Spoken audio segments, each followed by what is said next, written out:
हा पीडित व्यक्ती आणि कुटुंबाच्या श्रद्धेचा गैरफायदा घेत होता, त्यांना भीती दाखवत होता, खडे चिंचोके रुद्राक्ष पूजा विधी इत्यादी गोष्टींच्या माध्यमातून त्यांच्याकडून पैसा उकळत होता, महिलांना स्वतःकडे दैवी शक्ती असल्याचं भासवत होता, त्यांच्या कुटुंबियांच्या मृत्यूची भीती दाखवून त्यांना बदनामी करण्याची धमकी देऊन त्यांचं लैंगिक शोषण करत होता। त्याच पद्धतीनं ईशान्येश्वर मंदिराच्या परिसरात अंधारामध्ये हातचलाखीनं स्वतःकडे दैवी शक्ती असल्याचं भासवून समाजामध्ये सातत्यानं अंधश्रद्धा पसरवण्याचं कामही करत होता, असं आपल्याला निष्पन्न होतंय।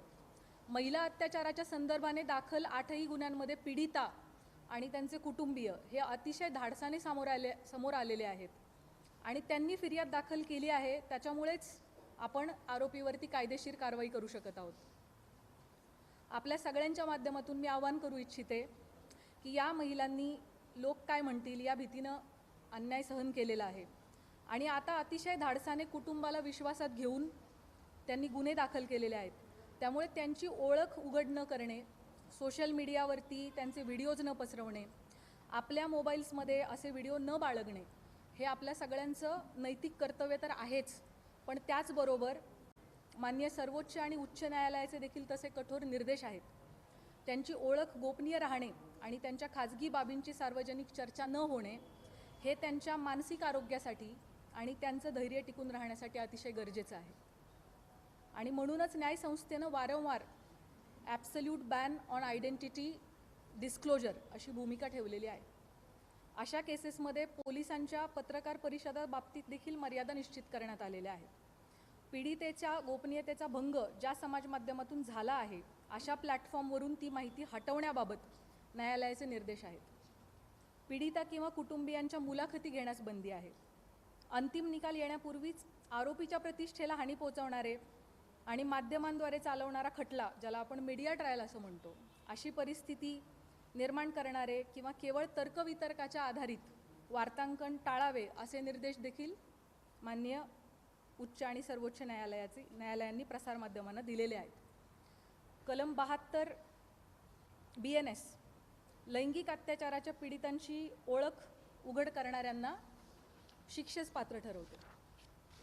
अनुच्छेद 21 भारतीय संविधान पीडितेचा जगण्याचा अधिकार, गोपनीयतेचा अधिकार आणि प्रतिष्ठेचा अधिकार यांचं संरक्षण करतं। जुलै 2025 मध्ये मद्रास उच्च न्यायालयाने एका महिला वकिलाचे तिच्या संमतीशिवाय चित्रण केलेले खाजगी स्वरूपाचे फोटो व्हिडिओ तात्काळ 48 तासांच्या आत काढून टाकण्याचे आदेश दिलेले होते। अशा प्रकारची सामग्री रोखणं हे राज्याचं कर्तव्य आहे असं न्यायालयाने त्यावेळेला अधोरेखित केलं होतं।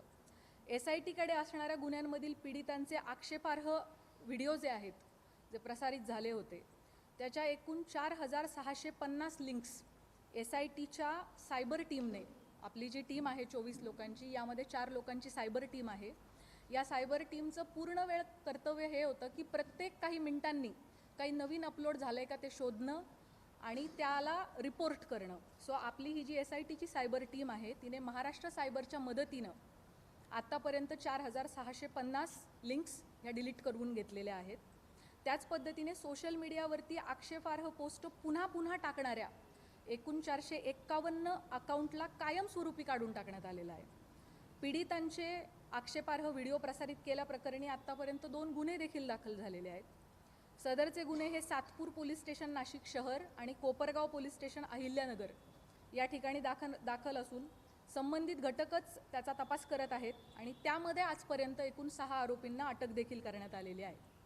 दिल्ली उच्च न्यायालयाने अलीकडेच एका विनयभंगाच्या प्रकरणाशी संबंधित बदनामीकारक स्वरूपाच्या सोशल मीडिया पोस्ट्स काढून टाकण्याचे आदेश दिलेले आहेत आणि आरोपीची प्रतिष्ठा जपण्यासाठी आणि त्याला निपक्ष सुनावणी मिळण्याची खात्री करण्यासाठी न्यायालयाने ही स्टेप घेतली होती। SITकडे असणारे सर्वच तपास हे अतिशय संवेदनशील प्रकारचे असल्यामुळे त्याविषयीची जी माहिती आपल्याला सांगणं शक्य आहे ती माहिती मी आपणास याद्वारे दिलेली आहे। आपल्या सगळ्यांच्या मनामध्ये या प्रकरणाविषयी अनेक प्रश्न आहेत, मला त्याची पूर्णतः कल्पना आहे। त्यापैकी बहुतांश प्रश्नांना स्पर्श करण्याचा मी प्रयत्न केलेला आहे। या प्रकारच्या गुन्ह्यामध्ये BNS सेक्शन 93 BNSS प्रमाणे गुन्हा दाखल झाल्यापासून 60 दिवसांच्या आत आपल्याला दोषारोपपत्र दाखल करणं आवश्यक असतं। आपल्याकडचा या प्रकारचा पहिला गुन्हा हा नाशिक शहरामध्ये 17 मार्च 2026 रोजी दाखल झालेला आहे आणि SITकडे त्याचा तपास 20 तारखेला आला, 3 दिवसानंतर. त्याचे ऑलरेडी 20 दिवस संपलेले आहेत आणि आणखी 40 दिवस अवधी आपल्या हातामध्ये आहे पहिल्या गुन्ह्यासाठी. आणि उरलेले जे 7 गुन्हे आहेत ते देखील पुढच्या आठवडाभराच्या कालावधीमध्ये दाखल झालेले आहेत. त्यामुळे 40 दिवसानंतर पुढच्या आठवडाभरात या उरलेल्या सगळ्या गुन्ह्यांचं देखील डेडलाईन जी आहे ती जवळ येते. त्यामुळे असं आपण म्हणू शकतो की 40 ते 45 दिवसांमध्ये या 8 गुन्ह्यांचा तपास आपल्याला पूर्ण करणं आवश्यक आहे. तरी या सर्व गुन्ह्यांमध्ये चांगले पुरावे गोळा करून तपास वेळेत पूर्ण करण्याची SITचे प्रयत्न सुरू आहेत. त्यासाठी सर्वतोपरी प्रयत्न संपूर्ण टीम करत आहे. आपल्या सर्वांना विनंती आहे की पीडितांना कोणत्याही प्रकारे मनस्ताप होणार नाही याची समाज म्हणून आपण सगळ्यांनी काळजी घेऊयात. तुमच्या माध्यमातून हे आव्हान, ही विनंती मी सर्वांना करू इच्छिते. आपल्या मनामध्ये पदाधिकारी, अधिकारी यांना SITकडून बोलवण्यात येणार आहे का, किंवा अमुकला आपण का बोलवले नाही, कधी बोलवणार आहे, अशा प्रकारचे देखील अनेक शंका आणि प्रश्न असू शकतात. अनेक पत्रकार, सामाजिक कार्यकर्ते यांनी वेळोवेळी मला मेसेज करून या प्रकारच्या प्रश्नांची विचारणा केलेली आहे. त्याबाबत मी सांगू इच्छिते की आपल्याकडे दाखल गुन्ह्यामध्ये फिर्यादी आणि साक्षीदार जे सांगतात त्याच्या अनुषंगाने तपास होत असतो. तपासादरम्यान जे पुरावे समोर येतात त्याप्रमाणे पुढील तपास केला जातो. पुराव्याच्या आधारे कोण व्यक्ती सहआरोपी आहे का हे पाहिले जाते. त्यानुसार त्याची चौकशी आणि त्याच्यावरची इतर कायदेशीर कारवाई केली जाते. त्यामुळे या गुन्ह्यांच्या बाबतीमध्ये देखील हा गुन्हा घडण्यासाठी मुख्य आरोपी सोडून इतर कोणी कारणीभूत ठरलं आहे का, कोणी याची इकोसिस्टीम निर्माण करण्यामध्ये सहाय्यभूत ठरलेलं आहे का, या अंगाने सुद्धा आपण तपास करत आहोत. या गुन्ह्यांची पार्श्वभूमी तयार करण्यासाठी कोणी मदत केली आहे का, याबाबत पुराव्यानिशी जर आपल्याला निष्पन्न झालं तर त्याविषयी निश्चित कायदेशीर कारवाई केली जाईल. त्याबाबत आपण कोणीही मनामध्ये कुठल्याही पद्धतीची शंका कृपया बाळगू नये. गेले 17 दिवस SIT या गुन्ह्यांचा तपास करत आहे. आमचा तपास अजूनही सुरू आहे. त्यामुळे बहुतांश प्रश्नाची उत्तरं मी दिलेली आहेत. काही प्रश्न कदाचित अनुत्तरित राहिलेले असतील, परंतु जसजसा तपास पुढे जाईल तशी तशी आपल्याला त्या प्रश्नांची पण उत्तरं मिळतील. महत्त्वाच्या टप्प्यांवरती SITकडून आपल्याला ब्रीफिंग दिले जाईल. चार्जशीट दाखल होईपर्यंत आपल्याला या प्रकरणाची गोपनीयता बाळगणं अतिशय आवश्यक आहे. तरी मी आपल्या सगळ्यांकडून सहकार्याची अपेक्षा बाळगते. यापूर्वी अशोक खरात याला पहिल्या गुन्ह्यामध्ये एकूण 14 दिवस पोलीस कोठडी मिळाली होती. ती दिनांक 31 रोजी संपली. दिनांक 1/4/2026 रोजी आपण दुसऱ्या गुन्ह्यात त्याला अटक केली आणि न्यायालयासमोर हजर केलं. दिनांक 2 पासून 7 दिवसांची पोलीस कोठडी उद्या दिनांक 8/4/2026 पर्यंत माननीय न्यायालयाने मंजूर केलेली आहे.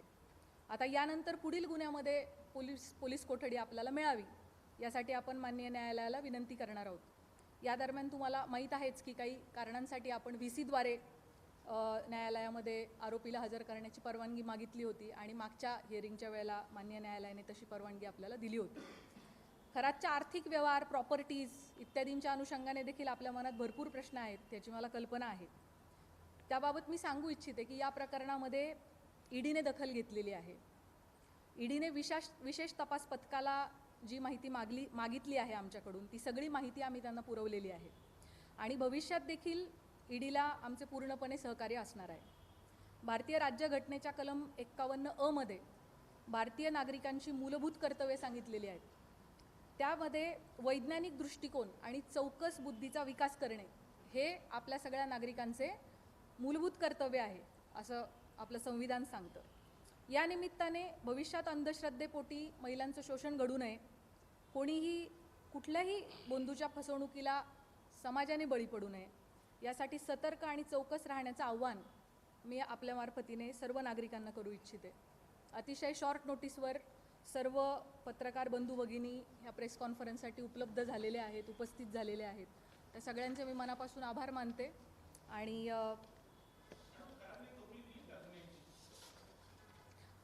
मी जसं सुरुवातीलाच सांगितलं की या गुन्ह्यांच्या बाबतीमध्ये मला जी माहिती आपल्याला सांगणं शक्य आहे ती माहिती मी आपल्यासमोर मांडलेली आहे. त्यामुळे आपल्या सगळ्यांनी या गोष्टीची सहकार्य करावे की जोपर्यंत चार्जशीट दाखल होत नाही त्याबाबत काही तपासातल्या बाबींची गोपनीयता ठेवणं आपल्यासाठी अतिशय आवश्यक आहे. आपल्या सगळ्यांचे